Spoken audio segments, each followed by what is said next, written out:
Metre kuyu derinliğinden bu suyu elde ettik güneş enerjisiyle. Öncesinde sürekli yaşadığımız elektrik kesintileri işlerimizi aksatıyordu.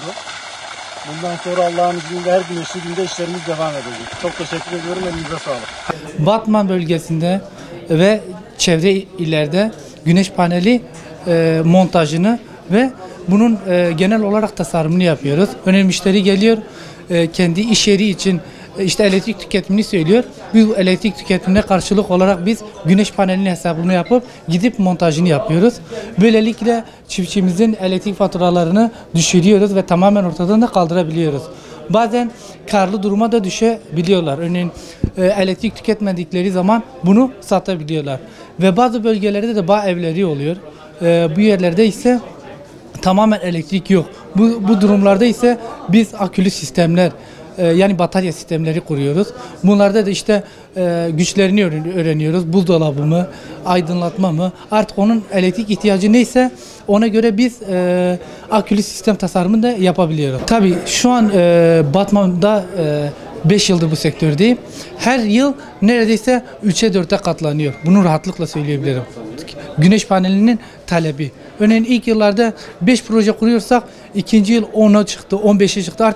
Artık sanki temel ihtiyaç haline geldiği gibi oldu. Çünkü bu artan mazot maliyetleri, elektrik maliyetlerine istinaden buna alternatif bir enerji, güneş enerjisi ve çevreci olduğundan dolayı bugün Batman'da rahatlıkla kullanılabiliyoruz. Bugün Türkiye coğrafyaya baktığımızda Türkiye'nin çok önemli bir konumda olduğunu görüyoruz. Türkiye haritasına da baktığımızda bizim Batman'ın çok mükemmel güneş ışınımı alan bir noktada olduğunu görüyoruz. Buna istinaden millet buna çok ihtiyaç duyuyor ve kullanıyor rahatlıkla Batman'da. Bizim bölgede özellikle tarımsal sulamada biz çok proje kuruyoruz. Organize sanayide çok kullanılıyor. Çünkü organize sanayide bugün güneş panelini kurduğu zaman 2,5 yılda kendini amorti ediyor.